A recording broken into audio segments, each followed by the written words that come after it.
Bom dia, a graça e a paz do Senhor Jesus.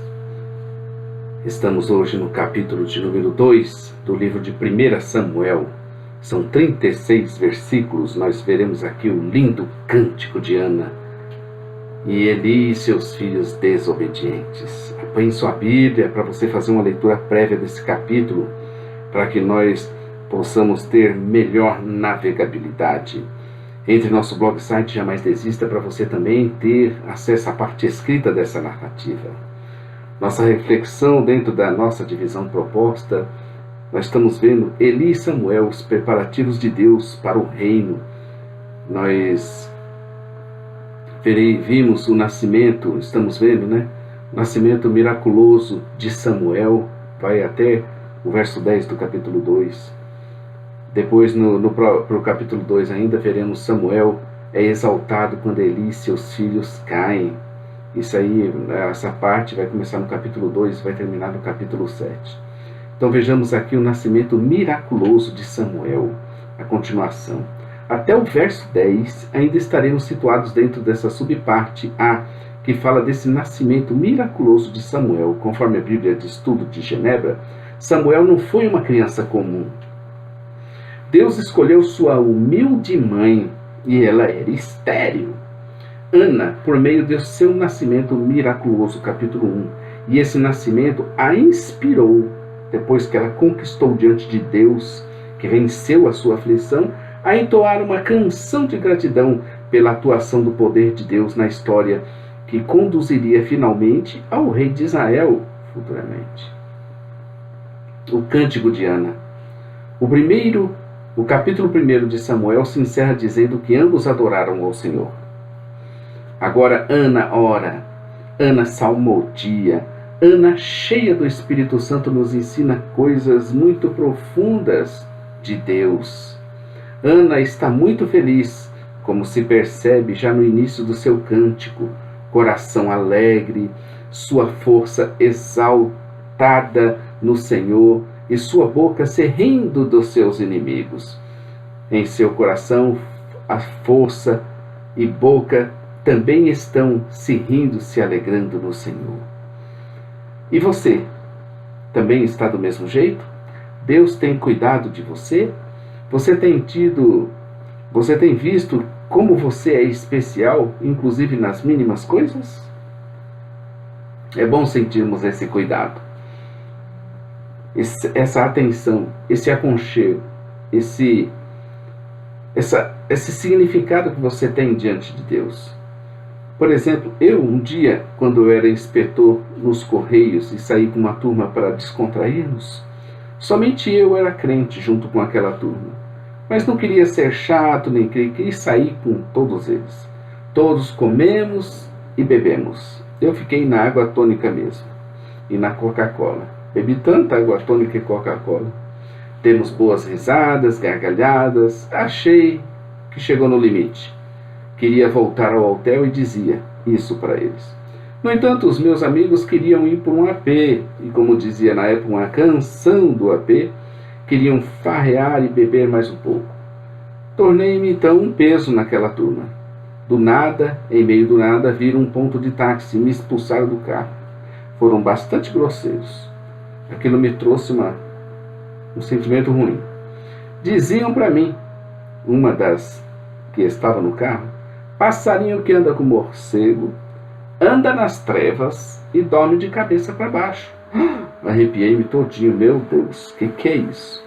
Eu não conhecia BH e estava ali, nem sei aonde.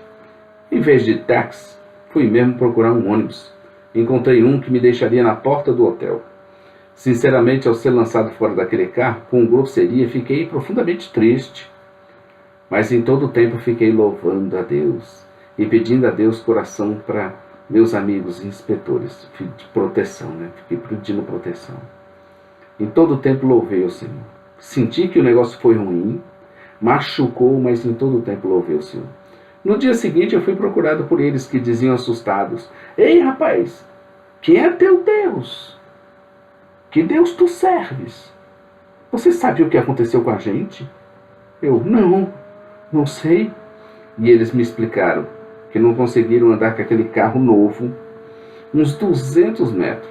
E o carro novinho de marca parou e somente saiu dali rebocado. A festinha no AP foi cancelada e todos tiveram de voltar de táxi ou de ônibus. Pedir a mim perdão e ficaram espalhando a notícia dizendo que era bom me tratarem bem. Sabe como eu me senti nessa história? Como alguém que foi vingado. Está escrito: minha é a vingança, eu retribuirei, diz o Senhor. Eu deixei passar o descaso e até orei por eles, mas Deus não.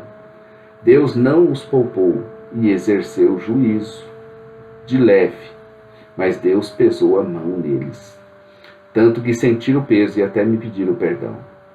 Lembrei-me da palavra do Senhor: minha é a vingança, eu retribuirei, diz o Senhor.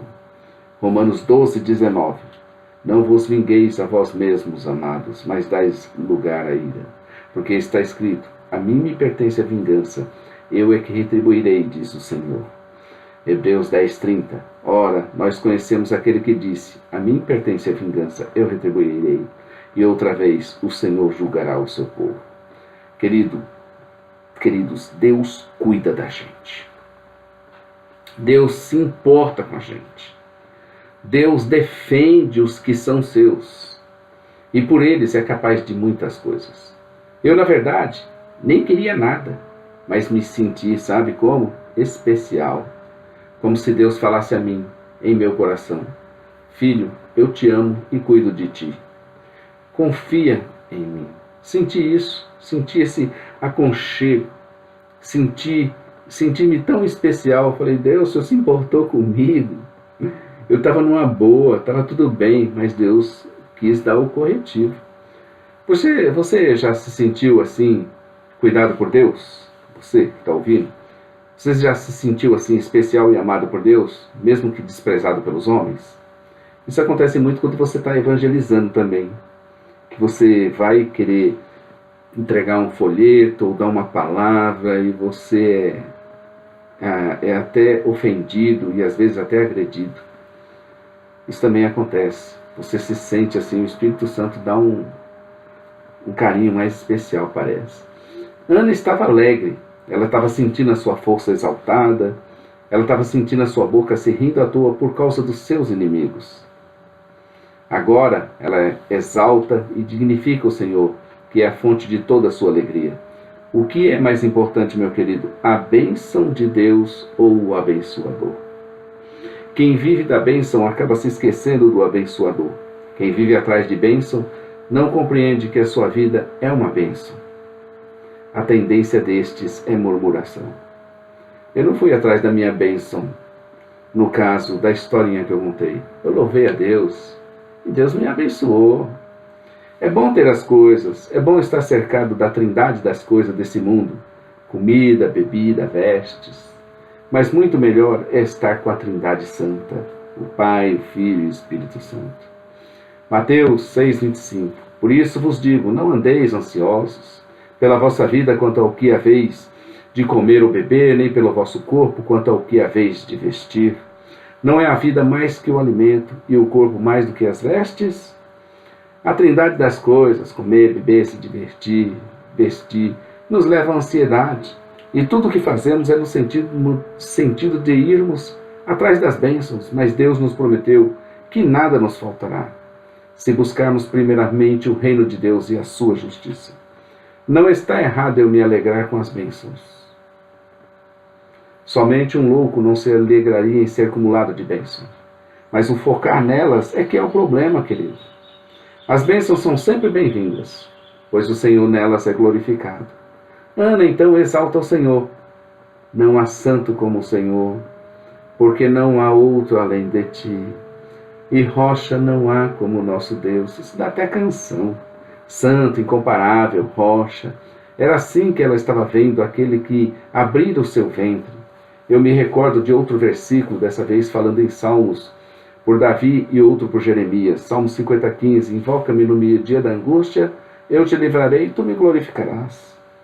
Jeremias 33:3. Invoca-me e responder-te-ei, anunciar-te-ei coisas grandes e ocultas que nem sabes. É Deus quem fala. Podemos perceber 3 verbos: invocar, livrar, glorificar. Invoca-me no dia da angústia, eu te livrarei, tu me glorificarás. É mais uma trindade aí, né? A gente falou já de 2 trindades, então mais uma aí, ó. Invocar, livrar e glorificar. A consequência do invocar é o livrar de Deus e em seguida você glorificar o Senhor. O Espírito de Deus fala a Davi por meio da sua palavra para nós também. Não há negação de um dia de angústia ou de dias de angústia em nossas vidas. Ou como poderíamos pensar, já que estou como Deus, não terei angústia. Não, não é isso. Passaremos sim tribulações, problemas que nos trarão angústias, queridos. Embora não desejemos isso, ninguém quer passar, ninguém quer sentir. Mas a gente vai passar. Quem é que em sua sã consciência quer sofrer e passar privações? Me diga, quem é que quer sofrer, passar privações? Queremos, ao contrário, o nosso próprio bem. No entanto, lá vem a angústia. Vemos que em Eclesiastes 3:1, tudo tem seu tempo determinado e há tempo para todo o propósito debaixo dos céus. Também ainda Salomão fala do dia da adversidade em Eclesiastes 7:14. No dia da prosperidade goza do bem, mas no dia da adversidade considera em que Deus fez tanto este como aquele, para que o homem nada descubra do que há de vir depois. Jesus também nos diz, basta no seu dia o seu próprio mal, como está escrito em Mateus 6:34. Portanto, não vos inquieteis com o dia de amanhã, pois o amanhã trará os seus cuidados. Basta ao seu dia o seu próprio mal. Então podemos perceber que não dá para escapar dos dias maus que tanto detestamos. Todos passam por eles. Os justos, os ímpios, os filhos de Deus, os filhos do diabo, seja lá quem for. É como o Senhor disse sobre o sol e a chuva, sobre os justos e os injustos. Mateus 5:45. Para que vos torneis filhos do vosso Pai Celeste, porque Ele faz nascer o seu sol sobre maus e bons, e vir chuva sobre justos e injustos. Mas há uma diferença fenomenal que torna esses dias suportáveis. A promessa do próprio Senhor, do Espírito Santo para nós, de que estará conosco no dia da angústia. É Deus falando, e eu então posso, com segurança e ousadia, replicar a Deus. No dia da minha angústia, eu te invocarei. Tu me livrarás, e eu te glorificarei. Bacana, né? Faça esse compromisso com Deus. No dia da sua angústia, invoca Ele. Ele vai te livrar, e você vai glorificá-lo. Tenha certeza, amado, não é a teologia da prosperidade ou a teologia falsa, mas a pura palavra de Deus.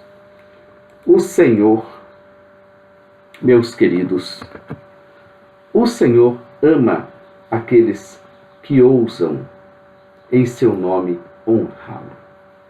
Como é bom que nos dias de minha angústia eu possa sempre dizer, eu te invocarei, tu me livrarás, eu te glorificarei.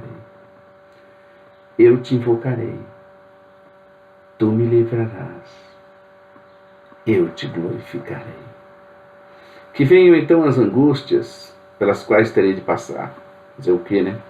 Não terei mais medo delas, porque sei, como Jó, que meu Redentor vive, e que posso invocá-lo e receber auxílio para depois glorificá-lo. Você nunca mais sofrerá angústia do mesmo jeito, que até o dia de hoje. Você nunca mais vai sofrer angústias. Você que está ouvindo a palavra de Deus, estou falando pelo Espírito Santo de Deus.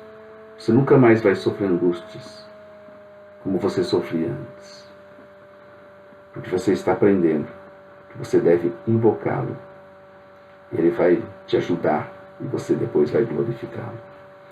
Você nunca mais vai sofrer aflições da mesma forma que sofria antes e que fazia perder os cabelos e toda a sua pose. Agora você sabe, pela palavra de Deus, que Ele é teu auxílio, que Ele é teu escudo e que Ele é a tua proteção. Depois dessas palavras, Ana, pelo Espírito Santo, passa a exortar os orgulhosos e arrogantes. Isso tudo está no Cântico de Ana, capítulo 2 de 1 Samuel, que deixam na sua boca extravasar como uma descarga aberta e sem controle. esses orgulhosos, e arrogantes. Na sua mente há um Deus que tudo controla, que age com sabedoria e que executa a justiça na terra. Por isso que o arco dos fortes é quebrado e dos débeis cingidos de força. É por isso que agora os que eram fartos de pão e andavam famintos não sofrem mais, e até estéril tem 7 filhos. Ao todo, Ana teve, pelo que se depreende da Bíblia, 6 filhos, 4 homens e 2 mulheres. E a que tinha filhos perde o vigor.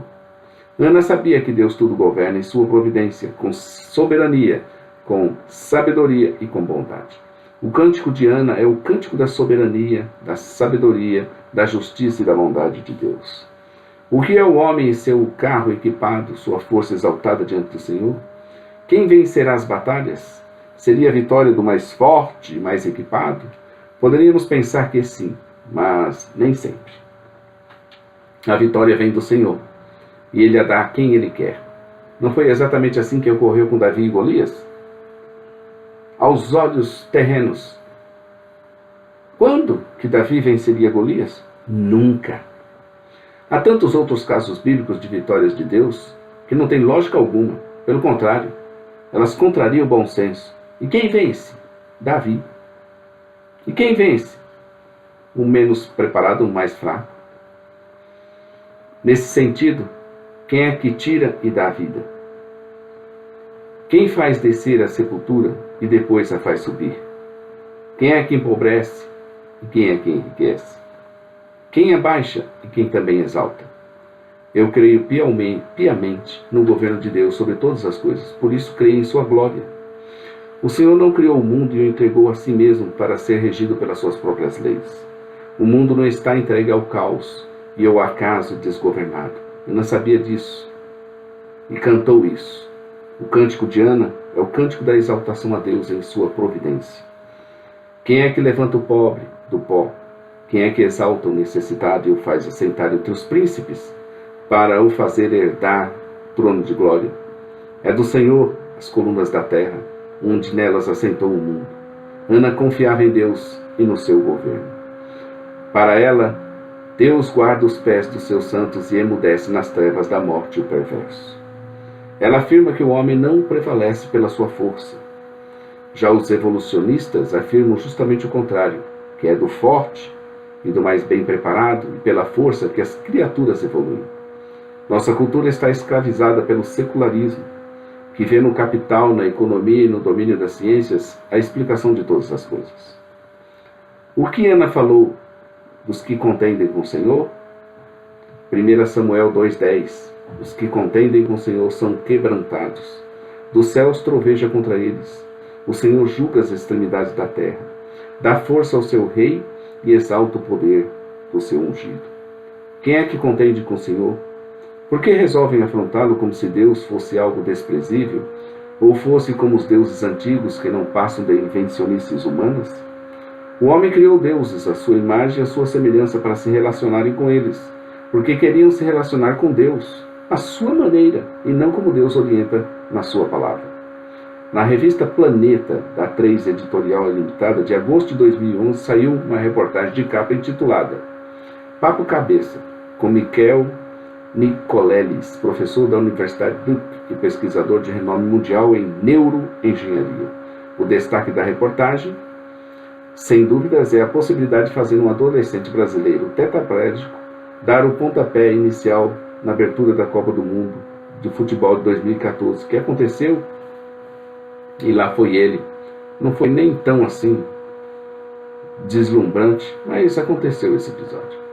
Para isso usaria a veste robótica controlada pela força do pensamento. Eu vejo nisso algo fantástico, interessante, fruto de trabalho, de pesquisa, dedicação, e Deus abençoa o trabalho.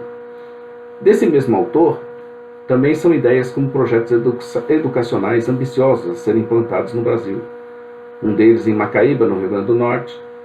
Ali foi inaugurado no início de 2012, abril, o Campus do Cérebro, uma escola em período integral que beneficia 5.000 crianças, do berçário ao ensino infantil. Já o Educação para Toda a Vida, que começa na barriga da mãe, vai prestar assistência gratuita para 15.000 gestantes na periferia de Natal. Não posso deixar de elogiar esses trabalhos e incentivar e orar para que Deus abençoe. No entanto, algumas das suas declarações são verdadeiras afrontas àquele que lhe deu inteligência, capacidade, talento e tais projetos. Deus não tem um homem por inocente em nada. E usar a desculpa de sua incredulidade para apoiar suas ofensas não amenizam a gravidade de suas afirmações. Entre elas, bem no início da reportagem da capa, em destaque, a de que a humanidade é denominada por 3 esquizofrênicos, que ouviam vozes, olhavam para o céu e achavam que alguém estava falando com eles.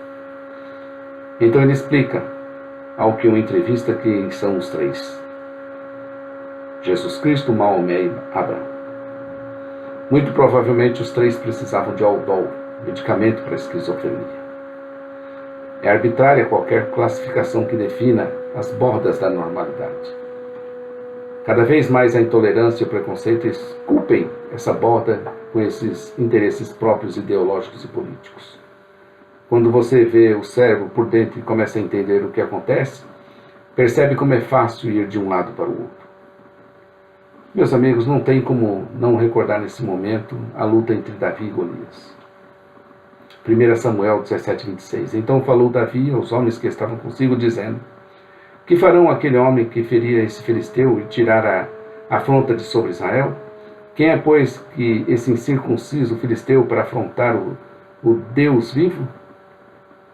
Davi, porém, disse ao filisteu: tu vens contra mim com espada e com lança e com escudo. Eu, porém, vou contra ti em nome do Senhor dos Exércitos, o Deus dos exércitos de Israel, a quem você tem afrontado. O final da história, todos já conhecem. Bem assim o que aconteceu com o gigante. Também o próprio Senhor fora, em sua época, tratado com desdém, e até o chamaram de Beelzebu. Mateus 10:25, lembra? Basta o discípulo ser como seu mestre, e ao servo como seu senhor.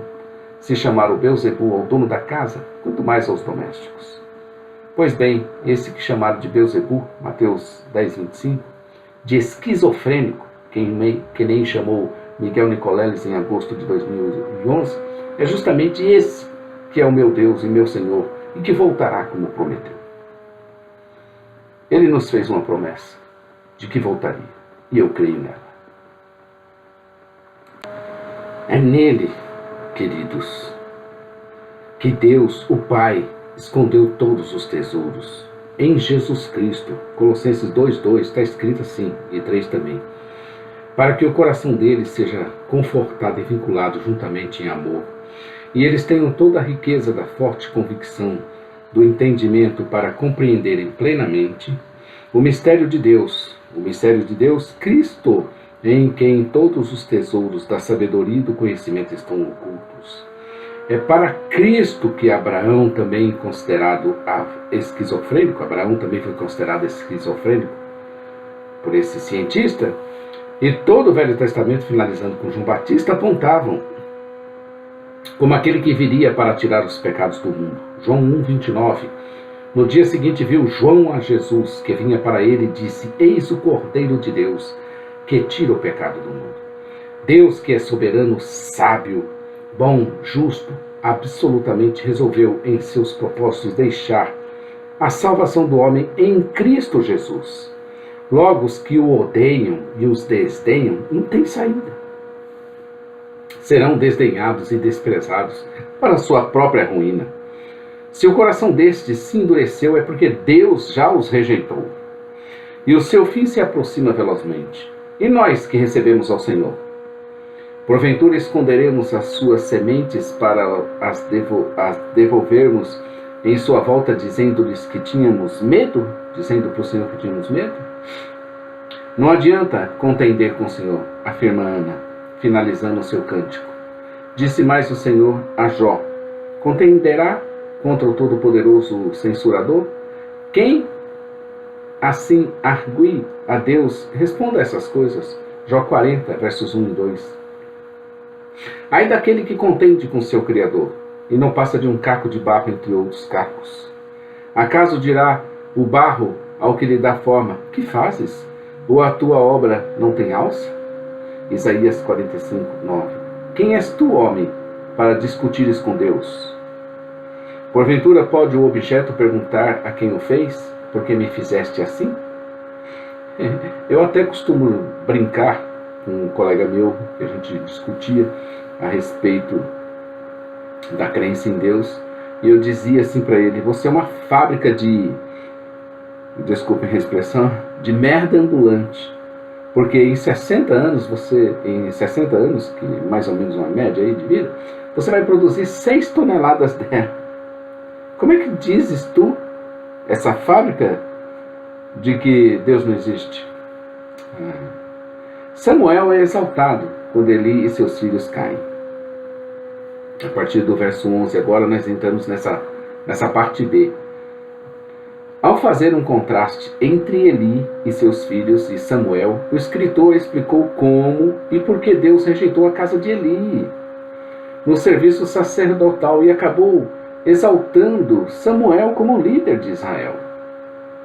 Dividiremos essa subparte B, que é a exaltação de Samuel e a queda de Eli e seus filhos, em 4 sessões para melhor compreendermos a palavra de Deus.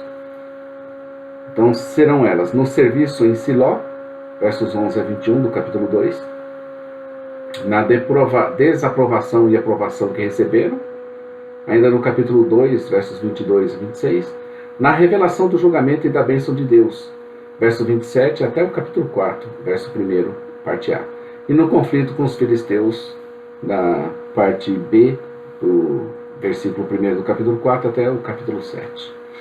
Esses materiais explicavam por que os leitores originais deveriam aceitar as orientações de Samuel para a nação, ou seja, a rejeição de Saul e a permanência da dinastia de Davi, apesar de suas falhas. Samuel é exaltado quando Eli e seus filhos caem da presença divina em Siló, versos 11 a 21, e em reprovação e aprovação, versos 22 a 26. Ana cumpriu o seu voto, verso 11, e agora o menino ficou servindo ao Senhor perante o sacerdote Eli. Ana teve ao todo 6 filhos. Ana, de ano em ano, voltava para ver o menino junto com seu marido, e ainda para lhe dar alguma assistência, com uma túnica pequena, que todos os anos ela lhe dava uma nova túnica. Eli, ao ver a toda aquela cena, se recordou daquela mulher que ele tinha abençoado e que parecia uma bêbada, lembram-se da história? De tanto que balbuciava e se derramava diante do Senhor, e aceitou a sua oferta, e o menino para ali ficar para sempre. Eli, diz 1 Samuel 2,20, abençoava a Eucana e a Ana para lhe dar mais filhos no lugar daquele que ela deixou no templo, e o Senhor confirmou essa bênção, fazendo o seu ventre bastante fértil. Depois de Samuel, que ela entregou no templo do Senhor ao sacerdote Eli, assim que desmamou, em cumprimento ao seu voto, ela teve ainda mais 5 filhos, com a bênção do sacerdote Eli, e confirmada pelo Senhor, sendo 3 varões e 2 meninas. Samuel é exaltado quando Eli e seus filhos caem sob o julgamento e a bênção divina. Versos 27 a 4:1. Eli e seus filhos são julgados por Deus. Nós vamos ver isso aqui nos versos 27 a 36. As coisas não andavam bem ali na casa de Eli. Não andava nada bem na casa de Eli. E este parecia que temia mais a seus filhos do que a Deus. Eli não era o pai que devia ser, e os seus filhos abusavam dele em todos os sentidos, pois até mulheres levianas eles levavam para o templo, a fim de praticarem orgias. Eles também exerciam o sacerdote, mas não tinham respeito algum a Deus ou às tradições de seu pai, fazia por fazer. Eram filhos de Eli, mas também eram filhos de Belial. A própria palavra explica o ser filho de Belial. Eles não conheciam o Senhor. O verbo conhecer aqui é no sentido de ter ciência, não é no sentido de ter ciência e saber de Deus ou sobre Deus, mas o de manter-se em relacionamento com Ele. Eles sabiam quem era Deus, mas não o respeitavam, nem com Ele mantinham comunhão. Pelo contrário, desprezavam. Eles não buscaram arrependimento porque já não havia mais espaço para isso. Deus tinha já determinado exercer sobre eles o seu juízo. Por isso que os deixou livres, para seguirem livremente sua própria natureza pecaminosa e assim se aprofundavam cada vez mais no pecado e na transgressão. Deus também tinha já determinado exercer seu juízo sobre Eli, o pai, né? Mesmo assim, envia a ele um profeta que disse tudo o que aconteceria com ele e seus filhos. Era terrível o fim deles. No entanto, nem o pai nem os filhos se arrependeram, nem se remendaram. Antes, eles continuaram como estavam. O profeta chega a anunciar a Eli o levantamento de outro sacerdote em sua casa que o honrasse. E Eli parece estar diante dele, que é Samuel. Esse profeta chegou a anunciar a Eli o levantamento de outro sacerdote em sua casa, que honrasse a Deus, né? Ele estava falando de Samuel, que estava ali já com ele. No entanto, o cumprimento dessa profecia, conforme nota da Bíblia de Estudo de Genebra, aconteceu por meio de Zadok, que serviu como sacerdote junto com Abiatar, sob o governo de Davi. 2 Samuel 8:17. E chegou à proeminência sob o governo de Salomão. 1 Reis 2:35. Os descendentes de Zadok ocuparam o alto sacerdócio, tanto no templo de Salomão, como no segundo.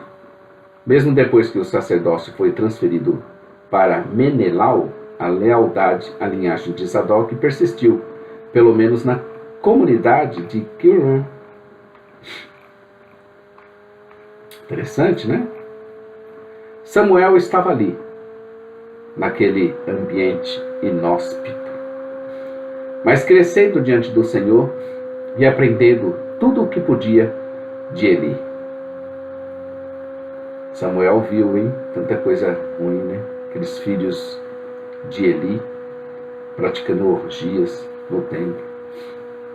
Samuel cresceu no meio disso, vendo a negligência do pai, vendo o mau comportamento dos filhos, vendo o desrespeito para com Deus, para com as coisas sagradas. Ele só tinha maus exemplos ali. No entanto, não foram esses maus exemplos que condicionaram seu comportamento. Mostrou-se ser um homem de valor. Né?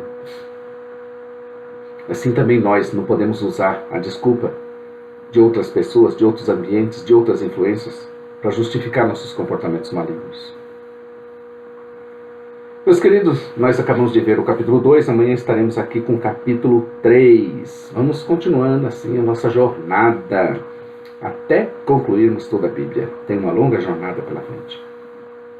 Agradeço a sua paciência, perseverança em estar conosco. Estamos aprendendo juntos. Curte aí nosso vídeo, inscreva-se em nosso canal, divulgue, compartilhe, acesse nossa loja virtual semeadores.com.br. Maranata, ora, ora, vem Senhor Jesus. Um bom dia, querido, na presença de Deus. Deus é fiel. Fica com Deus.